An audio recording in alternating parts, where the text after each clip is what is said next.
The moment our fellow geeks, weebs, nerds, and other unfortunates have been fervently waiting for has finally arrived. It's time for TMI, Confessionals of the Nerd Kind. And now, your hosts,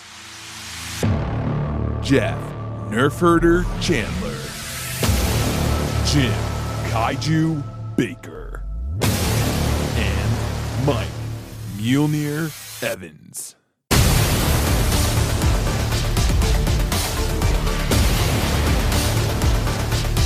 And now, let's get on with the show. Here is TMI. Hey, Jeff, welcome. Hey, Jim, welcome back. Welcome, everyone. Woo!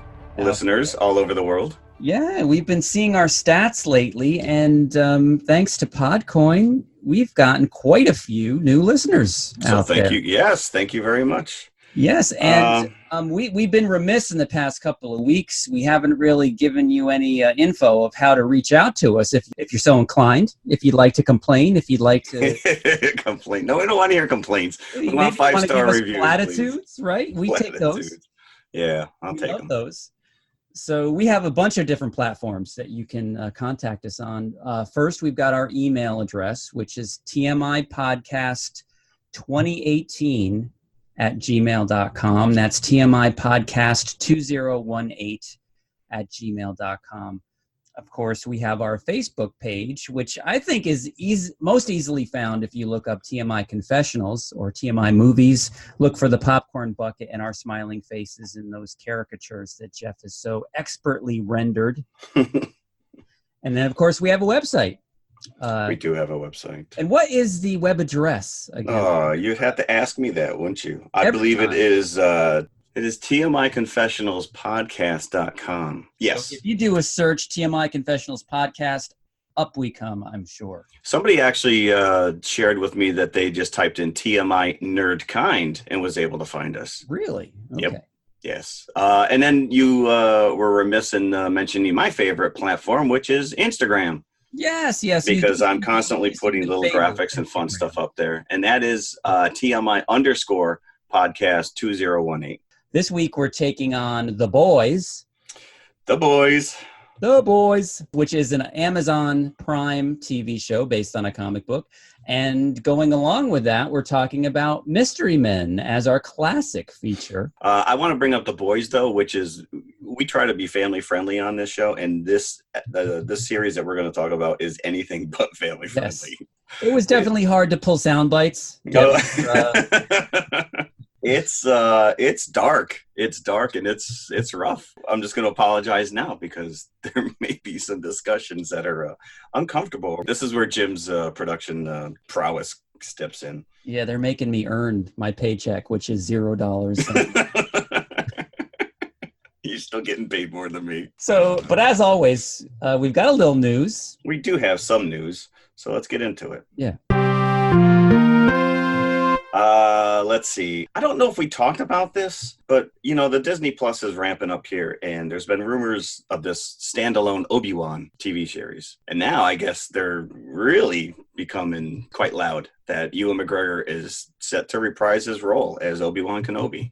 Now, this is animated, correct? Oh, I don't know. I did not see that. Because every news article I see, it's him, in character. Right. But that would be an interesting... Yeah, I thought I did see the word animated in the article that I read. I could be mistaken. Curious. I mean, we do have the Mandalorian set. That's coming out. Because that would have been a cool crossover. That would have been, yeah. Right? Because you really have to... Where are you going to take Obi-Wan? At this point, you have to stick him in the desert in the years when he's overwatching Luke grow up. Yeah, because otherwise you got to bring back Hayden Christensen because... Right. In those years, maybe between episode 2 and episode 3, they're always together, right? Obi-Wan is his Padawan, as they... Yeah, and that's been pretty much mined in the Clone Wars cartoon. Mm-hmm. That time period? Yeah. Okay. Yeah, which was very well done, by the way. All right, well, maybe I should have done a little more homework on that one. But I'm all for it. Listen, I love him, Ewan McGregor. Oh, If he's gonna step back in that role, he's one of the best things about the prequels is Ewan McGregor. Except for that damn braid that just kept switching sides. Oh. Lucas loves to just flop film. So we'll keep an eye out for that. Unfortunately, bad news, which is Peter Fonda has passed away. Yes. 79. This is, I've said it before, which is I think we're all at the stage in our lives where the world starts taking things away and not giving us stuff. Outside of Easy Rider, really, what has he done? On Golden Pond? On Golden Pond, that was Peter Fonda, Jane Fonda? That was all the Fondas. That was all the Fonda? I was very fond of that. And Catherine Hepburn. Oh, Peter. That was the worst. Roaster Cogburn. That was my favorite. That's us doing Martin Short's impersonation. Through, we're channeling. So anyways, yeah, Peter Fonda is dead. That's just sad. And then the other thing is, which we now have, like, boy, we're in a golden age where every comic book that's out there now is being ramped up as a series or a movie. FX is planning an adaptation of the Brian K. Vaughan's series, Y, The Last Man. Are you familiar with this book? No. It's very well renowned throughout the comic community. It's an impressive run. And it looks like they just landed one of the 90s greatest actors in one of the lead roles. One of the 90s greatest actors? One of the 90s greatest actors. Are you ready for this? We are talking about Katie, the white capuchin monkey from Friends. How long? Is in the running. They said the monkey's like 12 years old, but that show's been off the air. Yeah. I don't get it. But in the comic series, right, this guy has a capuchin monkey. So I guess there's not really much competition out there as far as capuchin monkeys go. But the character's name is Ampersand, which is kind of cool. Now, is this the same Matthew Vaughn of Kick-Ass fame? Yes, correct. Okay. Yeah. So there's a certain level of pedigree. And I think he's the last remaining man. Like the world, like men in general have been obliterated and there's nobody but females. And he's the last man. Hence the name. Y, I guess maybe to be in the Y chromosome. The Y chromosome. Yeah. But I guess it's pretty, a little post-apocalyptic kind of a thing. But yeah. So there you go. Is the comic still running, or is it No, I don't think so. I think that it came to an end. It was a finite series, but it ran for quite a while, and so it does have a beginning, a middle, and an end. So yeah, I'm curious. And congratulations, Katie. You've been pulled out of retirement. Yes, you have. How much demand for a capuchin monkey is out there? And they must get more ornery as they get older. Keep your eye out on that guy. At some point, the thing's got to be wearing diapers, right? So that's it. That's my news. So speaking of comic adaptations, again, this week we're doing The Boys. That didn't come out very well. Boys doing boys. I told you it was going to get dark quick. Now, again, I know that the title comes from the comic, but if you were just take this title at face value, you would have absolutely either no idea what it's about or get the impression that it's some kind of a Lifetime Hallmark series, The Boys. The Boys. Not something that you might be interested in as a comic fan, but it is the farthest from that you can imagine. Yeah, and obviously, if you watch the show, you realize that The Boys is not referring to the superheroes. They're referring to Billy Butcher and his crew. Well, what about me and the boys then, eh? You cut bait and run for your lives.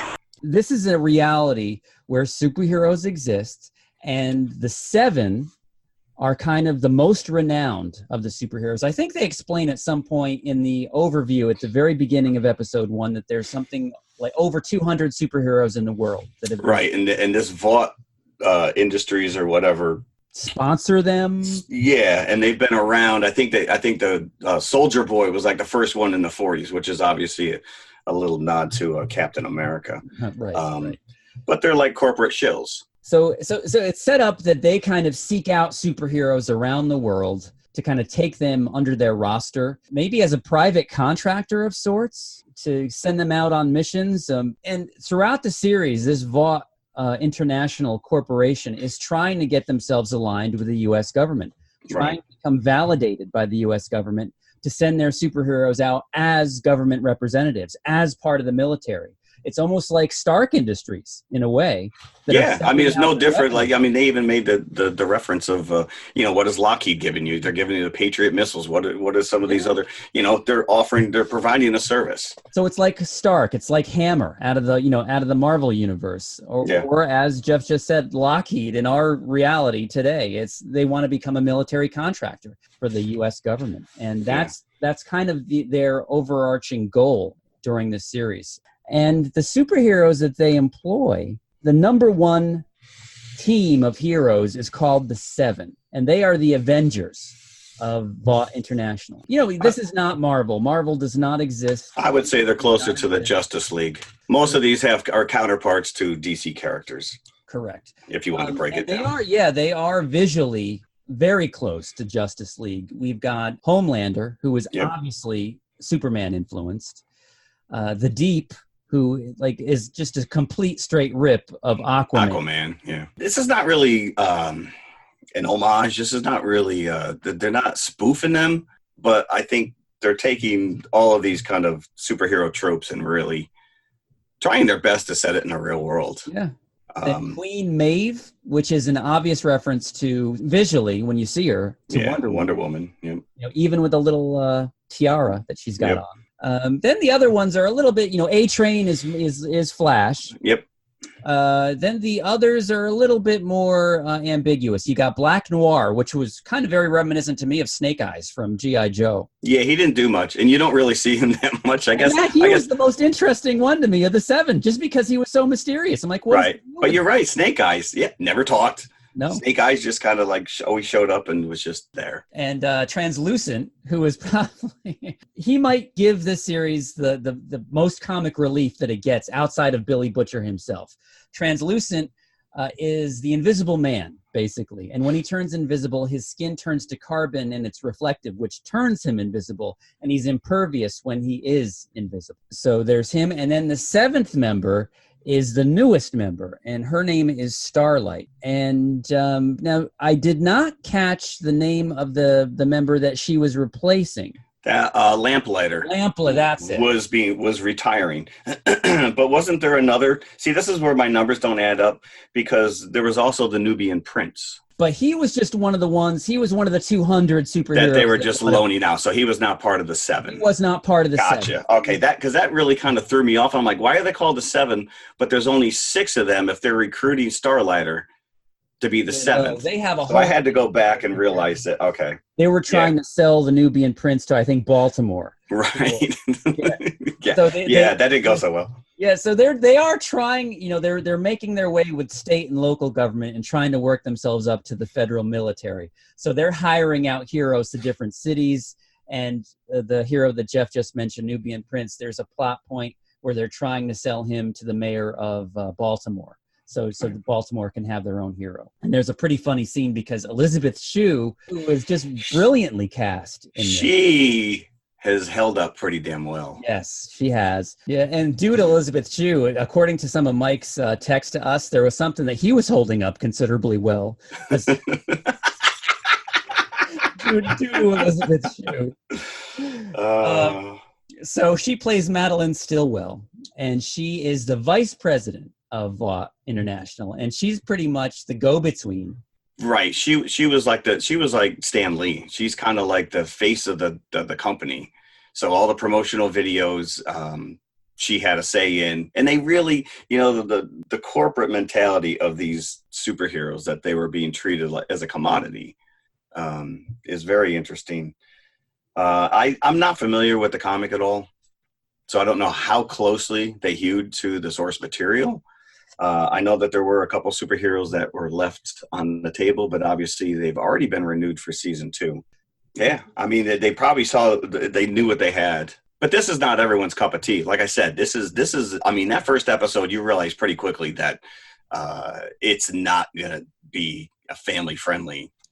Yeah, and superhero sit down. It puts that right out front. So anybody that's on the fence that does not, that wouldn't be in for this, is going to know right away. The first 10 minutes is just blows you away, blows a character away, literally. But we'll get into that. So this is the setup. This is what this exists in this reality with the Vought International stable of superheroes.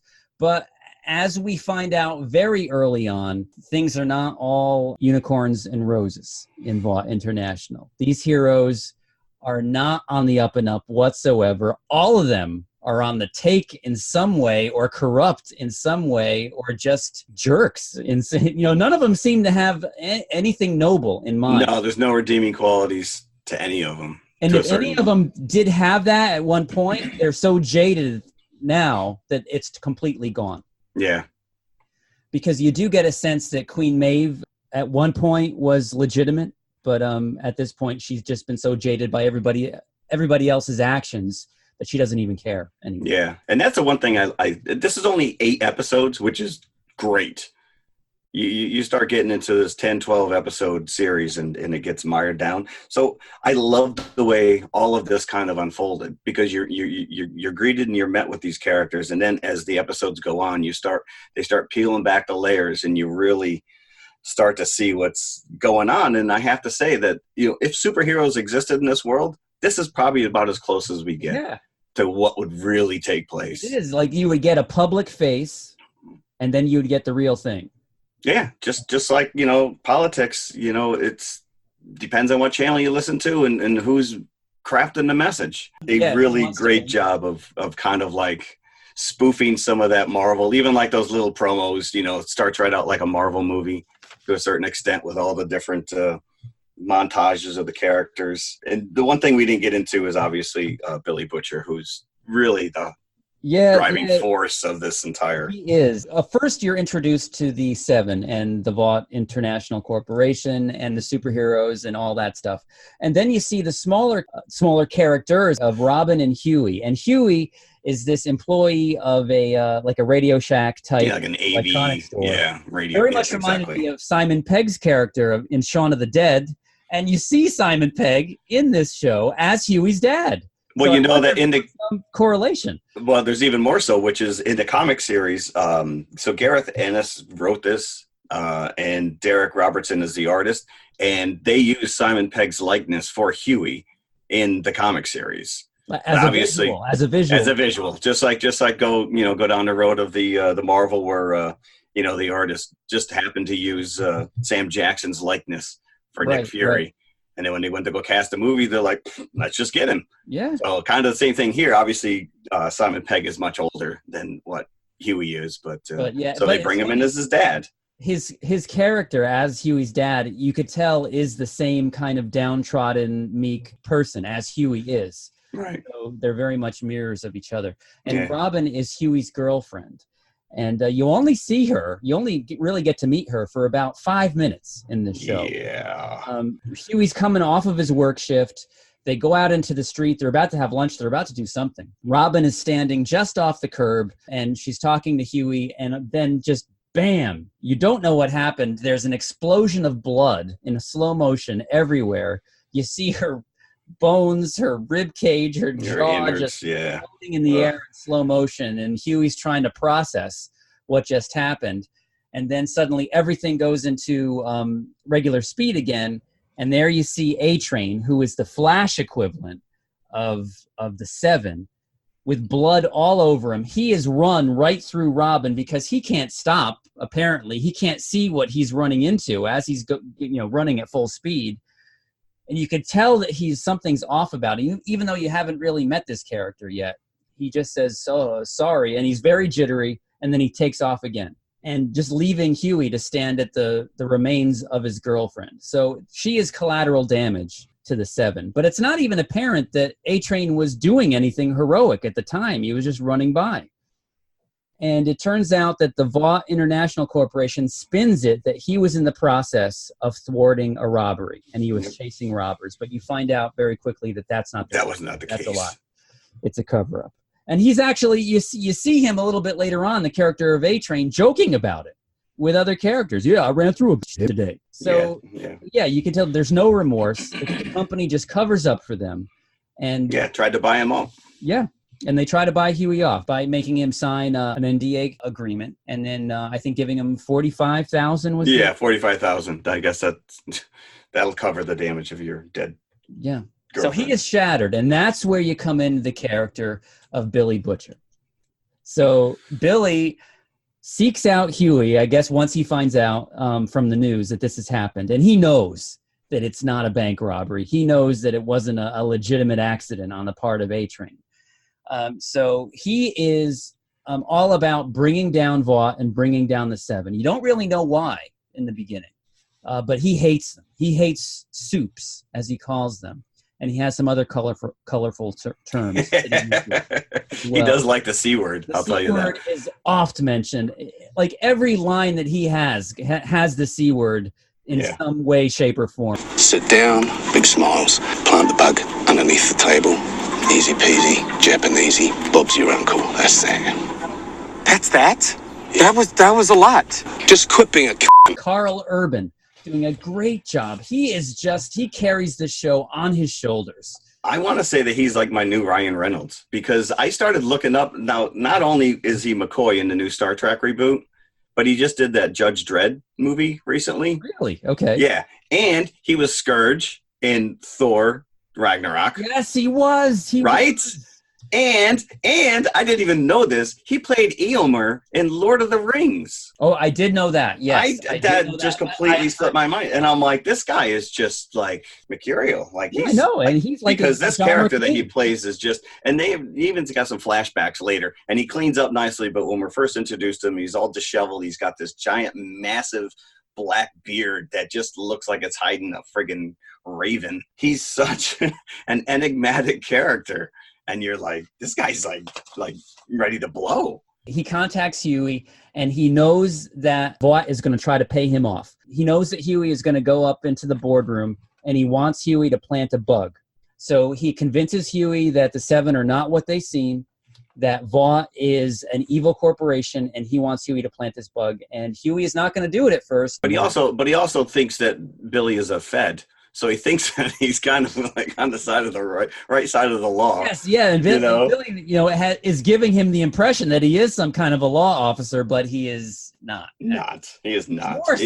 He's like an informant, or in a way, for the CIA. No, he's working just a little bit outside. So we get Carl Urban, who is doing his best Cockney accent, and I'm thinking to myself, okay, he's channeling somebody. How do I know this voice that he's using?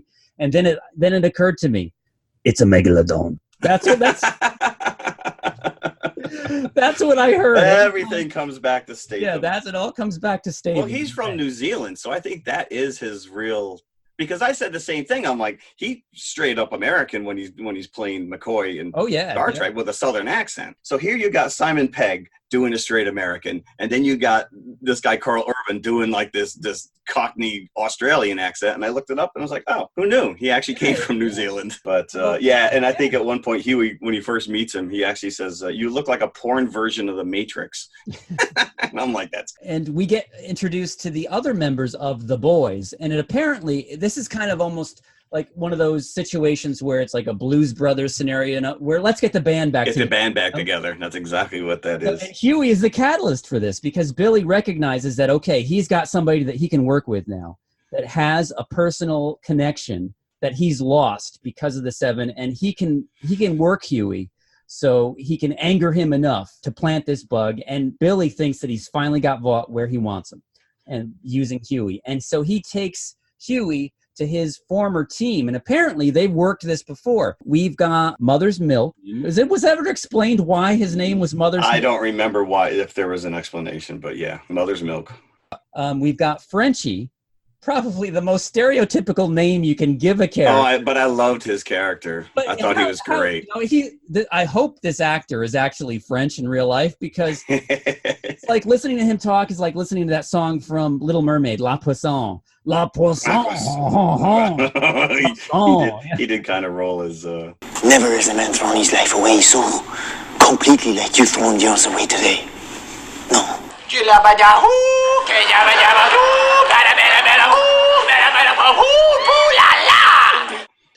And then we had Kamiko, who was a very interesting character. She was a soup herself. So Billy does not want anything to do with Kimiko, but Frenchie, they find her on one of their exploits. Missions, I forget, it was like a den, like a drug den or something that they find her in. It was the Compound 5 den, wasn't it? Yeah, because they think she's a terrorist. That's where they get the little sample of Compound 5. Yes, correct, yeah. And we'll get to that in just a second. But yeah, there's a lot going on, because we haven't even talked about Starlight yet. No, we haven't, no. And her... because it really is Huey and Starlight's story, and she's just this naivete beauty queen who was raised in the South, and all she ever wanted to be was a superhero, and she has these amazing blinding light abilities. And she got the call. What they say? Never meet your heroes, because she immediately regrets exactly what happens when she has this run-in with the Deep. Who talk about stating your purpose right up front. Not only if you survived the scene with Robin getting obliterated by A-Train, they really test your ability to watch this show with this scene where Starlight, whose name is Annie, who, like Jeff just explained, is like as hometown Americana as you can get, is chosen as the new seventh member of the Seven. And she has a conversation in the boardroom of the Seven with the Deep, who is the Aquaman kind of guy, who is played by Chance Crawford, I believe his name is, who is, I think, a CW kind of holdover actor, very... Oh, yeah? I enjoyed it. I mean, yeah, while his character was despicable, I enjoyed his performance immensely, because he did so much with so little, to be honest with you. Yeah, he did. Later on, he was very comical, his character. Yes, yeah. So their initial meeting in episode 1, they're all by themselves in the boardroom. And again, Starlighter is just so naive that these are her heroes, and she's talking, and he's kind of telling her about, showing her the ropes of the Seven, and she reveals to him that, as a little kid, you were a crush of mine, and she turns her back on him for a second, turns around, and his pants are down already. At that point, he insists that she perform a service on him, or she is no longer a part of the Seven. And unfortunately, she thinks that she has no choice. And she's completely humiliated and regrets it throughout the rest of the show. She immediately tells him that she'll kill him if anything ever happens like that again. Yeah. And then you got Queen Maeve, who kind of knew what was going on and basically told her to suck it up. So that is a tough scene to get through as well. But that leads you to her now completely, rethinking what did I get myself into? And this is where she ends up running into Huey, who's also now, he's knee deep with this Billy Butcher crap. And he's like, what the hell? So they kind of meet. It was a little convenient that they both happen to be on the same park bench. He doesn't recognize her. Yeah, it was a completely random meeting. Right. It was not predetermined whatsoever. But once it happens, Billy sees the opportunity here. Yeah, you've got it in. Further ingratiated into the team, so he doesn't want Huey to reveal what's happened to him. So Huey is just some guy off the street to Annie. So she has no concept that the A-Train has killed his girlfriend. She's just this nice guy that she's met. That's just the complete opposite of the Seven, of these superheroes that aren't so super. It turns out. No. Yeah. And that's all like in the first episode. Yeah, it is. That's all in the first episode. And the first episode ends on some serious Tarantino crap. I mean, it's nuts. But if you're not hooked, by that walk point, away. Yeah. But if you're like, okay, now I need to see where this is going. Mm-hmm. Yep. So yeah, and that's where you really start to peel back layers. What's funny is that not only you're thinking of Aquaman obviously when you see the Deep. But it seems to me that this is like what the Entourage version of Aquaman would have been. Right. If Vince ever got, if you saw Vince as Aquaman, this would be him. Yeah, because he's a pretty boy. Yep. Yep, and he kind of looks like him too. He sure does. Now that you bring that up, that's hysterical. Yeah. Vought Industries kind of try to send their heroes to various functions where they think that they would be a good fit. So there's a Christian Believe rally that Vought sends Starlighter to at one point, because she is from Middle America, and she does have a religious upbringing. So she's talking to this Christian audience, like during this, Christian rock festival or whatever it is, and she reveals that the seven isn't exactly as good as they seem, and that something terrible did happen to her in quite explicit detail. She doesn't say who. Right, she doesn't rat him out, but yeah, she doesn't say who assaulted her, but she does give a big indication, and everybody can kind of take that leap as to who it is. So Elizabeth Shue's character, not only is she pissed at Starlighter for doing this, but she's always trying to turn this into an opportunity for Vought. So she banishes the Deep to Cleveland, is it? He goes to Sandusky, Ohio. Sandusky, Ohio. Sandusky, Ohio. So, just as she was trying to sell Nubian Prince to Baltimore, I guess the Deep is now the superhero of Sandusky, Ohio. Yeah. And of course there's a water park there. And they have them hold up in a hotel. Here's your credit card with a $75 a day voucher. Wait, I got to cook my own food? Yeah. And there's a great scene where he goes grocery shopping and he starts talking to the lobsters in the tank. And he's telling them, I'm going to get you out of here. I'm going to save you. He goes, can you help me? And they pulled out the lobster. And before the guy could even say a word, the butcher slaughters it with a knife right through its head. The Deep can he's not just talking at animals. He can converse with fish and sea life. So he's having a conversation with the lobster, and the lobster's telling him to get him out of there. Right. Killing the lobster right in front. Yeah. And then there was another scene where he was trying to save a dolphin. And what's great is when they banished him and he's like, sulking and he's on his way. He's in a gas station pumping up. And he sees that they force him to make a mea culpa video. And a lot of this stuff, this background stuff, you see these guys are forced to portray these characters a certain way. But underneath it was like a Fox News article or whatever. And the Deep apologizes. It was not on purpose. And the scene where he's trying to rescue that dolphin, let's talk about that for a second. So he's trying to get the dolphin out of the water park and do a free willy, right? So he's got the dolphin in the back of a van, and the dolphin's kind of suspended in the back of the van with some kind of like a tarp, like a sling, yeah. Yep. And he's talking to the dolphin. The dolphin, it's suggested that the dolphin is asking him for some kind of sexual favor. Right. And they've made as this conversation is going on, there is an accident, and the dolphin, of course, does not have a seatbelt on, and the dolphin gets rocketed past the Deep in slow motion out of the front of the windshield of the van, and is hit by a truck. And it is disturbing on so many levels, but it is also so funny. So yeah, they do balance a lot of this darkness with those funny moments. Yeah. And usually at his expense. So there's all this going on, but the main thrust of the show is Billy and the boys trying to bring down the Vought Corporation. And as the show goes on, you just get it. In the beginning, you think that Homelander is not a bad guy. Okay, so maybe this guy is the one true bastion of... he's the worst of them all. But it turns out that that's far from the truth, and he is the worst of the bunch. He's got things going on that nobody knows. Yeah. But it is crazy. It is just a nutty show. And every time you think that it can't get any lower, it really does. Spoiler alert here. As the episodes go on, the entire world outside the Vought Corporation, they just assume that the heroes are born with powers, and that Vought seeks them out and then employs them. Or puts some of them, that's what they were actually told. Yeah. Because that's part of Starlight's backstory. That Vought gives the world. But it turns out that this Compound V is creating the heroes. That Vought creates the heroes at infant level. So they think the heroes themselves think that they're born with these powers. Right. That's a f***ing baby soup.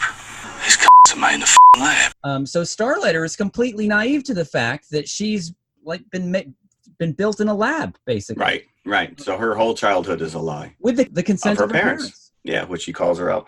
So this is about episode 5. It really takes they just go all in on the Me Too anti-vaxxer commentary with this stuff. So this is Billy's kryptonite, in effect. When he gets the Compound V, when they find Kamiko in this a drug den, for lack of a better term, and so they find her and they get a sample of the Compound V, and they find out that Vought not only is creating superheroes, but they're enabling terrorists by creating supervillains.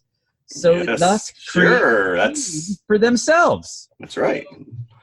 And this is how that they're going to get themselves that government contract, is that they're creating supervillains around the world That only they can defeat. that only they can defeat. I mean, it really, like I said before, this is about as close as you know, real world superheroes. If people like this is what would happen. This is what they would be used for. Yeah. Everybody's terrified of Homelander. You don't know how, because you don't really know where this is going, because you know that Billy Butcher has the Compound V, but how can you arrest Homelander? Right, and that's the sticking point, which he goes to the feds, and that's what he wants. He wants Homelander, and what you find out is that his story is the fact that his wife worked for Vought and was raped by Homelander, and then kind of went nuts and disappeared. We haven't seen her in 8 years. So this is like this is Billy Butcher's driving force, and this is what kind of like there's a scene where he's with Huey and they go to like a support group for people who've all been affected by superheroes, like you said before, collateral damage, and he gets mad that they're not mad. You know, they're all sitting there boo-hoo and I feel sorry for myself and this and that, and he's like, you need to get angry that this is going on and that this happened. And so this driving rage that he just wants Homelander, he wants Homelander to pay. And Huey even said to him, it's not going to bring her back. Your wife is gone. Everything that you were led to believe was that she's dead. Yeah, it's a lot to take in. And boy, that last episode really kind of leaves you like that. So I will say that out of the 8 episodes, episode 7 was phenomenal. Episode 7, everything just came to a head. And it was like this, because it's, like I said before, it's a slow peel back. And you start seeing all these things and how they're connected. You know what? We haven't even mentioned Haley Joel Osment yet. No, and he was awesome. Yes. So at some point, there was this. Now apparently, this is another funny aside. It's a subplot in the series, but apparently, just like the Mickey Mouse Club, and just like Disney creates all these teen stars who then go on to adulthood, and some have more success than others. But Vought also had, and Vought makes their own movies and TV shows, by the way. It's all these characters have their own movies. Yep, you're right. So each of these heroes star in their own series of movies or TV shows. Cinematic universe. They even had Seth Rogen as a director. So they also have like a Disney Channel type thing where there was this group called Teenage Kicks, I think the name of it was, and that's where A-Train came from, and he graduated into the 7. And this other character called Mesmer, which is played by Haley Joel Osment, and he's played as a child by some actor that pretty much is a pretty... He looked like him, yeah. Like a Doogie Howser type of character. Now he's all grown up. He had like a Law and Order type show where he was... Yeah, the mesmerizer. Yeah, like his actual power was kind of like Christopher Walken in The Dead Zone, where if he touches you, he can read your mind. He can not see your future, really, but he knows what's going on. So Billy... And he's not one of these characters that had success after his Disney Channel Teenage Kicks tenure. So now he's doing the Comic-Con circuit, and he makes money by signing autographs. Which is a great intro, because you got Billy Zane in there, you had Tara Reid in there, as themselves. You see a Comic-Con where everybody's... Right, it's like that low level in the bottom basement of the hotel. It's not like Comic-Con, it's like Comic-Con light. It's like, at the mall. The kind of ones where we show up to. Yes, exactly, at the mall. And he's, and everyone who wants their picture with him, what am I thinking, Billy and the boys recognize that Mesmer has a daughter that he hasn't seen in years, and that they can use this as a bargaining chip. She was a really bad actress. She was. Yes, she was bad. I hate saying that about children actors, but she was not. Maybe she was, a daughter of one of the producers or something, but yeah. Maybe. And and they go back to his apartment, and Butcher's like, nice decor, 80s serial killer. He's like, it was just like this loser home. So they want him, I think the initial thing that they get him for is to read Kamiko, to figure out like... Yeah, because she's not talking. She can't talk. Yeah. Or she won't talk. That's how they find out where she came from. Yeah. And at first she's feral. They can hardly control her themselves because Frenchie is the only one that can get through to her. So he's the one that's barely keeping her sane and keeping her from killing the rest of the boys. But eventually she comes around and becomes sort of a member of the team. Yeah. And it turns out she's got, not only does she have crazy fighting berserker abilities, but she also has that Wolverine power to heal quickly as well. So all this is going on, and the big spoiler. And Jeff, yes, I agree with you about episode 7. And because episode 7 was so killer, it couldn't help but episode 8 was a little bit of a letdown. I agree. Yeah, absolutely. Yeah. There's a lot of exposition in episode 8, I think, leading up to the next season. So they're just trying to, because you think that Billy and the gang have Vought right where they want them. They have the upper hand, yeah. But it turns out that's not, because again, how can you arrest Homelander? They kind of compromise and they don't get Vought. Billy does not get Homelander's head handed to him on a plate like he No, as a matter of fact, Homelander figures out pretty quickly that Huey is dating Starlight, and he uses that against her. There's a great scene in the boardroom where he calls them all together, and he just breaks it down that, you know, Billy Butcher is out to get him, and Huey's the mastermind behind it all. And she's like, that doesn't make that's not even possible. Like, he's just a kid. And she realizes pretty quickly, because what we didn't talk about was the fact that Translucent kind of got a bomb shoved up his butt and blew up. That's true, because Huey has Translucent's blood on his hands. Literally, he had it all over himself. Yeah. And speaking of butts, though, at the beginning of each episode, there's a warning that there's nudity. Have no fear, because it's all man ass. It's all male nudity. All man ass. Like, I don't need this. And some male tackle as well when it comes to Translucent. Yeah, because he has to take his clothes off to become invisible. Yes. But he only survives the first couple episodes, so you only have to deal with that for a short period of time. This ending was dark. Yeah, I will say this about episode 8. You do get like the mother of all reveals at the end of episode 8 going into season 2, when you find out that Billy's wife isn't dead, which is not a surprise because it's a mystery what happened to her. But you also find out that during her assault from Homelander, it created a child. And Vought has been hiding this fact. So Billy's wife is still alive and is very much the mother to this child in some undisclosed location. My memory is failing me now. Now, who found that out at the end of episode 8? Was it Homelander himself, or was it... Homelander, I don't know that Vought even really knew.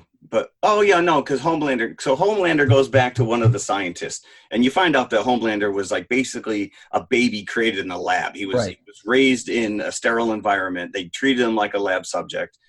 He goes to this guy, Vogelberg, who was one of the doctors.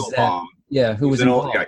And he tells Homelander that she died giving birth, that the baby ripped itself out of her, and then the baby immediately died afterwards as well, because he was led to believe that he could never produce children. You find out that he goes back to the old man and beats the truth out of him and finds out that Becca is not only alive, but he has a son, an 8-year-old kid. So this kid, this to me has got to be the catalyst for season 2, because every one of these superheroes is created out of a jar. They're chemically induced. Right. This kid had glowing red eyes. He is a unicorn. He is a one of a kind. The first soup with true soup powers at birth. Yeah. So, and of course, Billy's laying there, beat up and defeated, only to roll over and realize that there's his wife that's been missing for 8 years, looking pretty healthy. Homelander said, "Oh yeah, we're a family. I'm your dad. Your mom didn't tell you?" So it's just like, it's like heartbreaking, because it's like it was all for naught. Yeah. So just an amazing ride. It really is. It's so worth it. And it's just such the antithesis of the MCU. If you're just a superhero fan, this is a very different take on it, but it's kind of refreshing at the same time. Yeah, because you're not just looking up to these guys rooting for them. I mean, you do root for Annie, and you realize and she has that falling out with Huey, obviously, when the reveal that he killed Translucent, and that she feels that he's been using her all along. So now her entire world is crumbled. Yeah. This does have the DNA of the Watchmen all over this. Yeah, I mean, if you go back to the Watchmen, they dealt with the exact same themes of, I can't remember the character's name, but, she was raped by some of the other superheroes, and she kept it quiet. There was ugly things going on. There's corporate with Ozymandias, with the corporate world. He was a billionaire, whatever. He was more like the Bruce Wayne type of character, but he was manipulating. So there's a lot of what the Watchmen had set up in this, but they just took it to the next level, and they made it. Obviously, Watchmen came out in '86, and they're doing another adaptation of it, which is coming. Yes, yeah. There's who's got that? Oh, because it's going to be a series, right? Yeah, I think that's HBO. Either HBO, Showtime, one of the Yeah, I think it's HBO. So it's interesting that it's almost like when The Dark Knight came out, no one had ever seen that, a dark, gritty take on superheroes. And of course, after that, everything was. And that's, let's not even go down the road of Man of Steel, which is Superman doesn't. This tone has a place not in the DC or the Marvel universe. And this was going to be a movie, a standalone movie. That's a lot. I don't see how they could have done it. Yeah, many characters, too much story. This is the perfect format. You have to realize, like, we're in this golden age where, we bitch and complain about the fact that we got all these streaming services and all these choices, but it's like, we got all these choices. Yeah. It's crazy. And you had said at one point on an earlier episode, Jeff, like that if our 12-year-old selves knew just the menu of options that we have now, and just the fact that they're making these as movies, you would never even have thought. No, we had Howard the Duck. Seen the thought of Spider-Man being a movie back then, because how could they have done it? And nobody was even seemed to be interested in doing it, other than that terrible CBS show that we critiqued. And that had a place. That was the best you got. That was the best you got. You loved it, and because you knew that that's the best that you would see Marvel. For some reason, Superman was big leagues back then in the 70s and 80s. Yeah, DC Marvel had their wasn't big enough. Right? Warner Brothers had they were that Superman movie. That stands the test of time. Yeah, it does. It really does. Yeah, and this is not a book that I would have been attracted to. Even when I did read comics, I like escapist fare. I don't necessarily want to get down and dirty. This platform, this format was perfect for it. Yes, yeah, I agree. I really enjoyed it. Again, it is not for everyone, but I think there's enough redemption in terms of the comic relief and Carl Urban's performance, maybe above anything else. Carl Urban, yeah. That makes this completely worthwhile for comic aficionados and people that are just looking for something different, that love the MCU stuff. So I'm giving this, I think I'm going to go 4 buckets. That's exactly where I am. Yeah. 4 buckets. I'd go probably 4.5 on that episode 7 too, because that really just again, episode 8 is a little disappointing, but I think taken as a whole, it's not like Twilight Zone the movie where they're so varied that you have to take them individually. No. I think it still is solid all the way through from episode 1. But how funny is that? We watch these anthology. They're not an anthology, but these mini series, and it's usually like the 7th or 8th episode that really catapults us, and we're like, that's all. And then the last 2 episodes are a little bit of a letdown. Yeah. So you got to wonder where they're going to go with season 2. It's like the Return of the King syndrome. Like there's got to be a coda, that brings you down, for an hour. So it's like you hit the crescendo, and it's like yeah. So, but very well done, very very well. It's beautiful to look at. The costumes, just agreed. Yeah, kind of tongue in cheek. When we come back with Mike, finally, he gave the impression that he wasn't that crazy about it. No, I think maybe he was off put by the darkness of it, is my take. So next time we have Mike with us, we'll get his take on it quickly. Yeah. So. But yeah, 4 of us highly recommended. So at this point, let's go to the concession stand. Yeah, I'm hungry now. Because I think we talked quite a bit, so I'm thirsty now. So. But we're coming back with Mystery Men, and there's a little bit of a correlation. Oh, there is. Yeah, it's amazing. So let's go, and we'll be right back. Okay.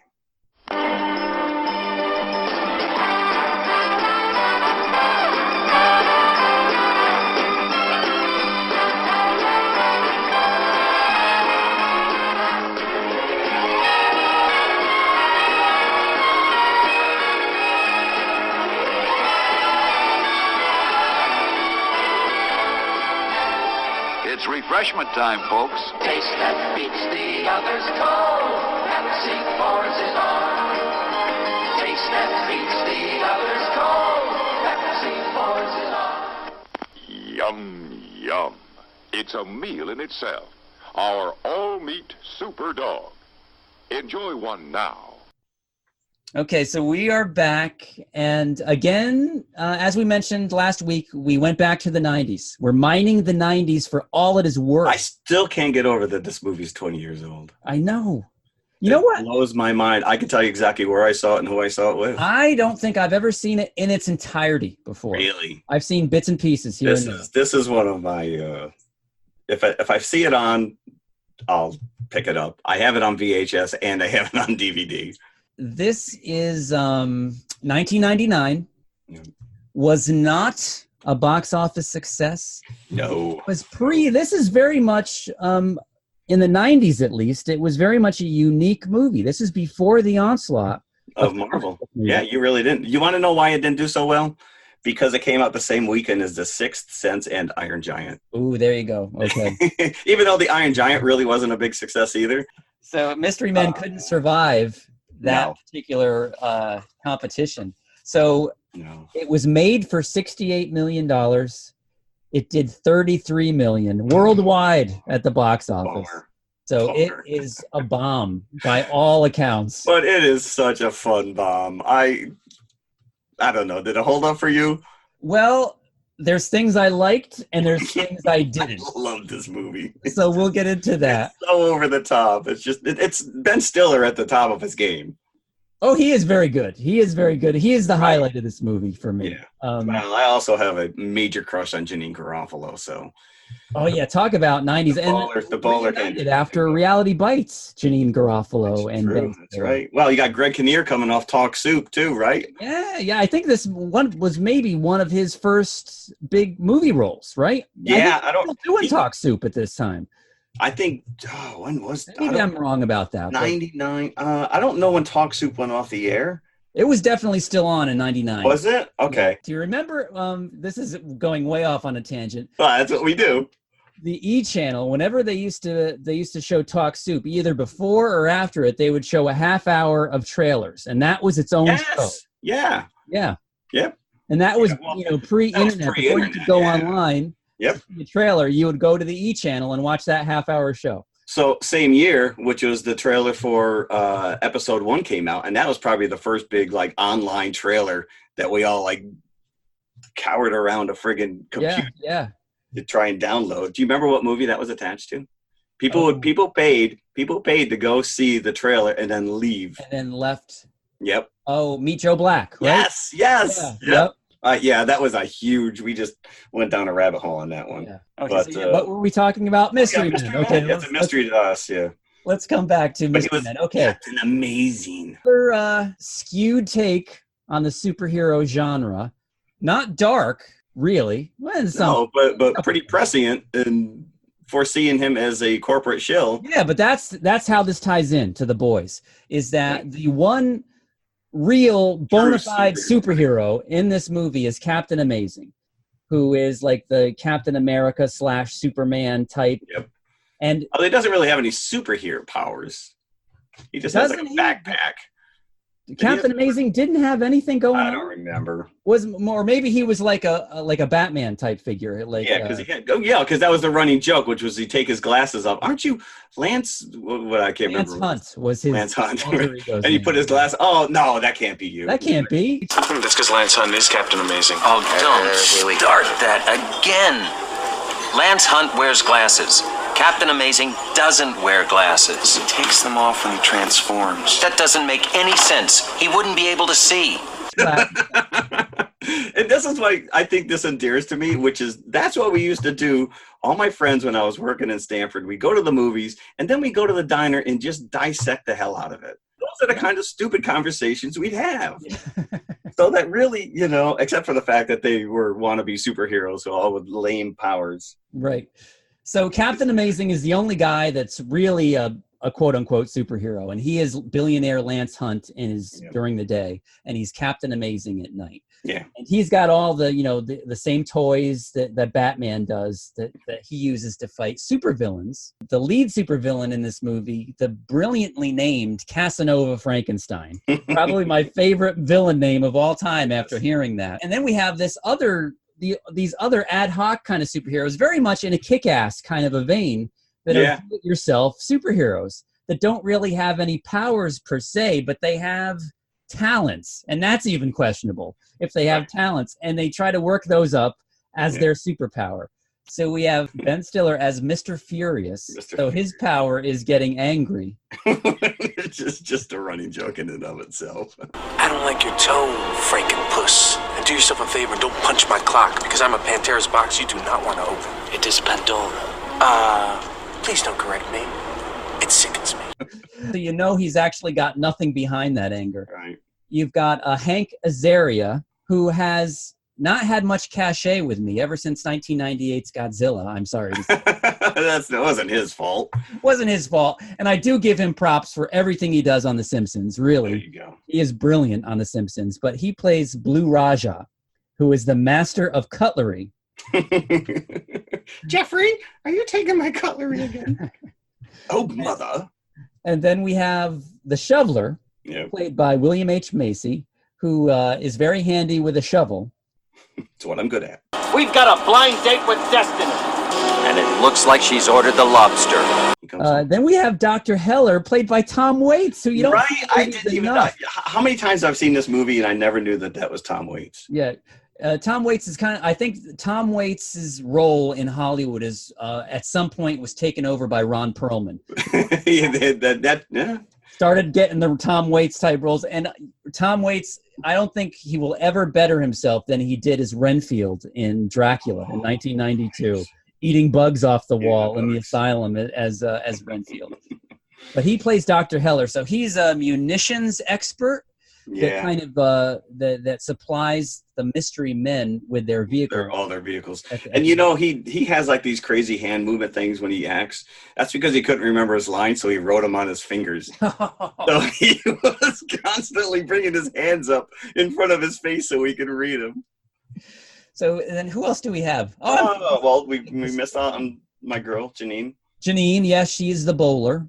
And she keeps the skull of her dead father in her bowling ball. And talks to him. And she's really the only one that's got some kind of a magical power. Because whenever she throws that bowling ball, it's like a boomerang and it comes back to her. It's like Captain America's shield. Yeah. Yeah, but she's constantly fighting with her father's skull. Carmine the bowler. Yes. And then we have the spleen, who is Paul Rubens. Pee Wee Herman. Pee Wee Herman himself. Pull my finger. But there's a great line that William H. Macy has regarding Paul Rubens' character, the spleen. I won't fight behind you, but I'll fight beside you.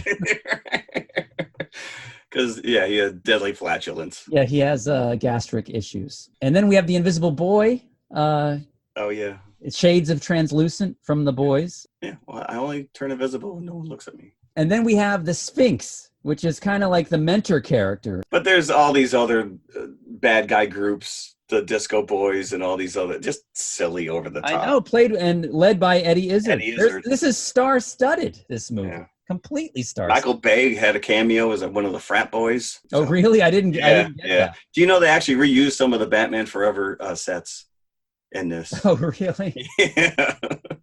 That makes sense because that was completely day glow. Yeah, right. It is. And this, I didn't realize this though, which these characters came from an existing comic book, The Flaming Carrot.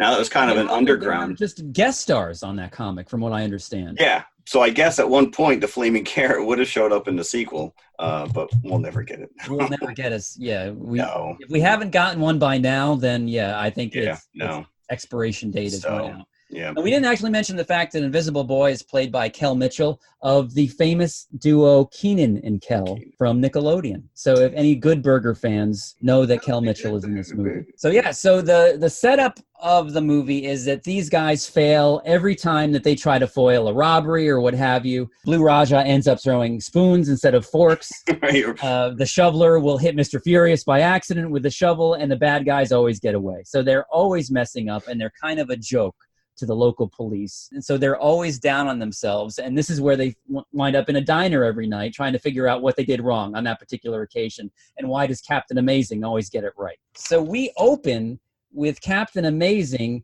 talking about corporate sponsorship. And his actual superhero outfit is festooned with all these different corporate logos, like a NASCAR driver. Yep, exactly, like a NASCAR driver. So he's afraid of losing his corporate sponsors, And this is how he gets his money. This is how Lance Hunt is so rich. Right.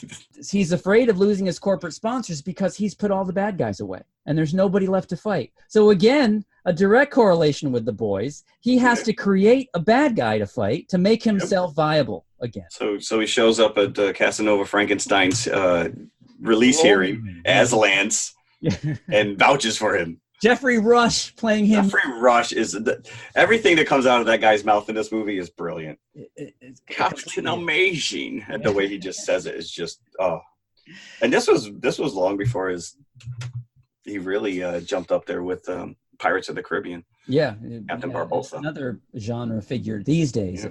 Yeah. He was Oscar bait in the beginning, but now he's come down to our level. That's right. We like him there. Yeah, we do.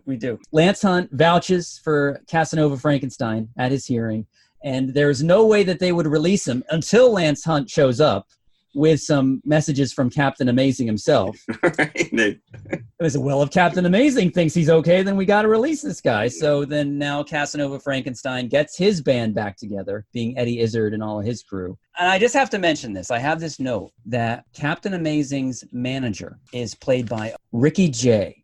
And you've seen this guy. I've seen this guy many times before in movies. He's an actual magician in real life, and he's an actor, and he's a writer. And he's in that scene with Captain Amazing in the limo when they're talking about he's going to lose his corporate sponsorship.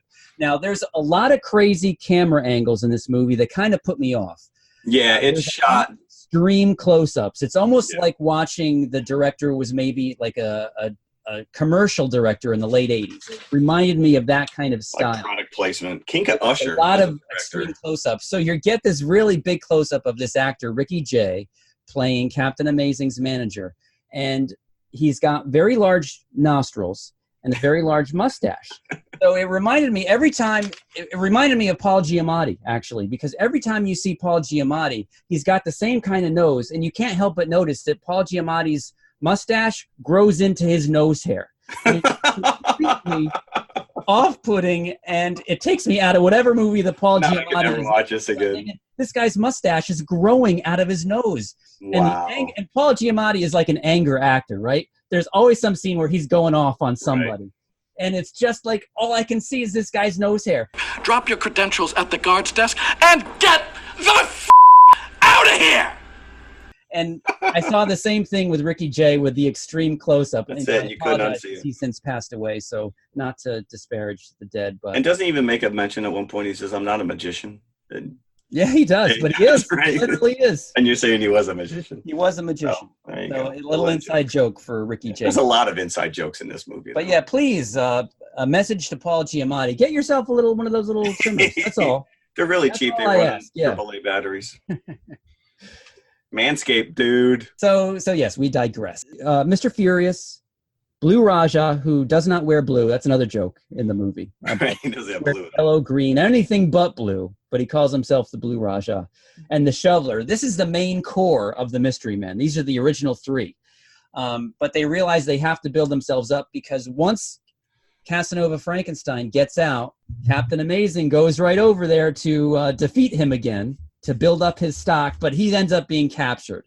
So the Mystery Men feel that they have to get it together enough that they can rescue Captain Amazing, and that's the basic setup of this movie. And they have to get some new members in order to do that. So in comes Janine Garofalo. In comes the Sphinx. In comes Paul Rubens as the Spleen. So by the end that's of actually a great scene. 6 or 7 guys. They have like a party. To try and invite these, and some of the losers that show up. Dane Cook, do you know who Dane Cook is in there? Yeah, I cannot stand him. I didn't even want to mention him, but he plays the waffler. I didn't. Yeah, it did. It took me a second. Like, who is this guy? I know this guy. I know. There's a lot of people who like him as a stand-up comedian. I do not like him. So there you go. So that's the setup of the movie, that they try to rescue Captain Amazing from Casanova Frankenstein. And you were talking about those extreme camera angles, and there's a scene where at the end of the movie, Mr. Furious is fighting Frankenstein, and the camera looks like it's on Casanova Frankenstein's fingertip, and it's just, you got to figure out that they must have built like a giant finger, because it's just looming toward Ben Stiller every time, and it's like a giant finger going at his eye, and it's just the dumbest thing in the world. because it takes you out of the movie. You're like, they built a giant finger just, but it's pretty funny. And another highlight is that the mystery men end up killing Captain Amazing. Yeah, which is genius. It's great. We're here to save you. No, I don't want to be saved. Don't pull that one. Because he's trying to tell them, toggle left. Wait, my left or your left? Just pull the trigger. I mean, we'll say, I know most people probably give Shrek credit for bringing All-Star Smash Mouth song. Yeah, this was first. This was first. That's right. In the trailer and in the movie as well. Yeah. And the running joke is the fact that they don't come up with a name for themselves. And in the end, when they're being interviewed by the reporter, she goes, "Who are these mystery men?" "That's it." And then he just names something really stupid.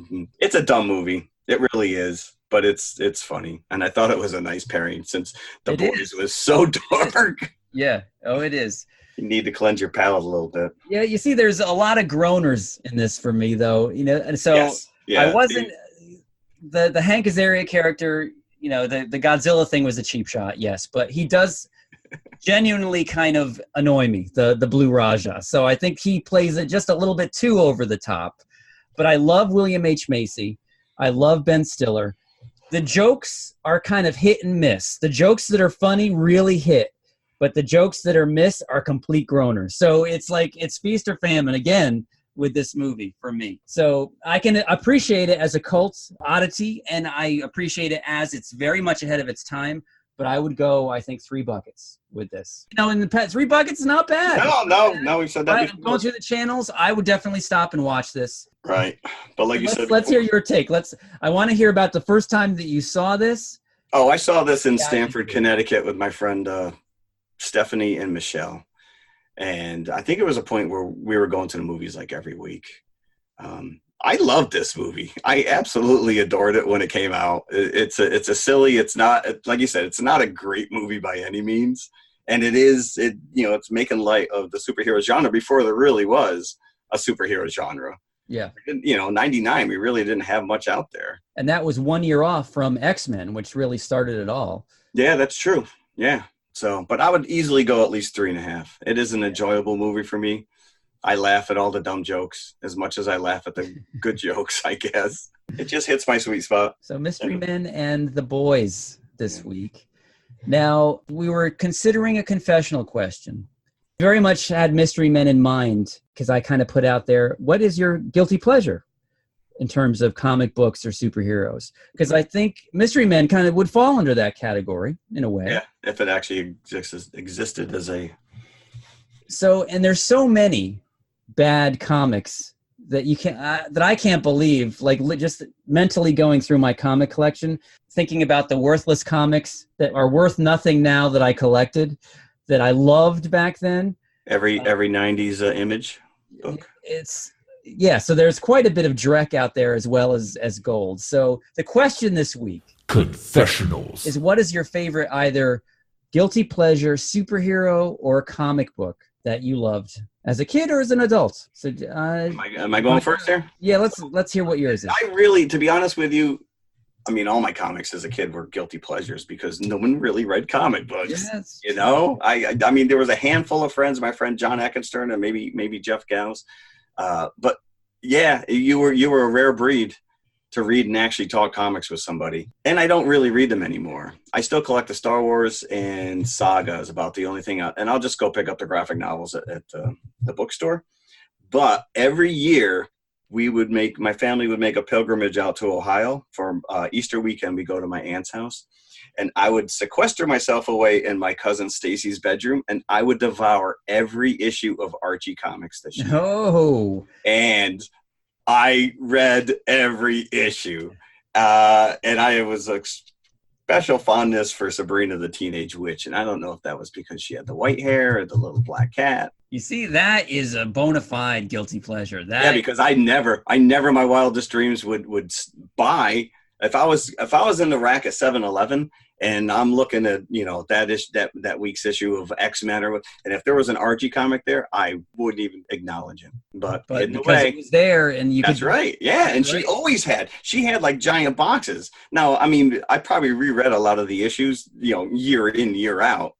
but I enjoyed them. I liked them. So yeah, that was that was the deepest, guiltiest pleasure I could come up with. And that's pretty good. I would have never have expected that of you. That is a surprise. That is that I'm that well read. And you know what's funny is that I just was reading something, and I don't know if it was on Reddit, and somebody was basically they were talking about the fact that Archie comics are like phenomenal again. So I don't know if they're riding off the popularity of Riverdale, maybe, because that's dark. That's a dark take on those characters. Those comics were very whimsical and lighthearted. From what I'm reading, that these books are kind of hot again. So good for them. But like you, Jeff, I haven't read comics really regularly for decades. Like probably the late 80s is the last time I had any runs that I could speak of, and I kind of gave it up in the early to mid 90s. But 70s and early 80s was my peak of comic collecting, and a lot of crappy comics came out in the late 70s that I loved, that I absolutely loved. We talked about Rom already. Oh yes. Micronauts, maybe. Oh, writing Micronauts as we speak. Yeah. Micronauts was a great run, though. It was. There's nothing to be ashamed about that. That was a phenomenal run. But of all that, like Dazzler is another one that was a guilty pleasure. I read Dazzler. Yeah, because they integrated her into the X-Men, so of course you're like, all right, well, they accept her. But originally, it was just like a disco superhero. That's what she was. It was like a total cash-in on the disco movement. Sure. But the answer to this question, I think my biggest guilty pleasure, and because I can say just how crappy it was, and I knew it was back then, but I had to get every issue anyway, Devil Dinosaur. And Moon Boy. And Moon Boy, yeah. This is created by Jack Kirby. 1978 was the first issue. 1 year after the Godzilla comic came out. And there was actually a crossover on the Godzilla. Oh, was there? Oh, yeah. I don't think I knew Devil Dinosaur appeared in one, because they, right towards the end of the Godzilla ends up in New York at the end of his Marvel Comics run and fights the Avengers, the Fantastic Four, and Spider-Man in the last issue. But before he does that, Reed Richards ends up sending him back in time to get rid of him, and that's where Godzilla meets Devil Dinosaur. So there is a crossover. But yeah, Devil Dinosaur, Moon Boy, it was their exploits in prehistoric times, and Moon Boy could speak English to Devil Dinosaur, and it was them going up against other groups of cavemen and fighting different dinosaurs, and they had like a boy and his dog type connection between the two of them, right? The little cave boy and the dinosaur.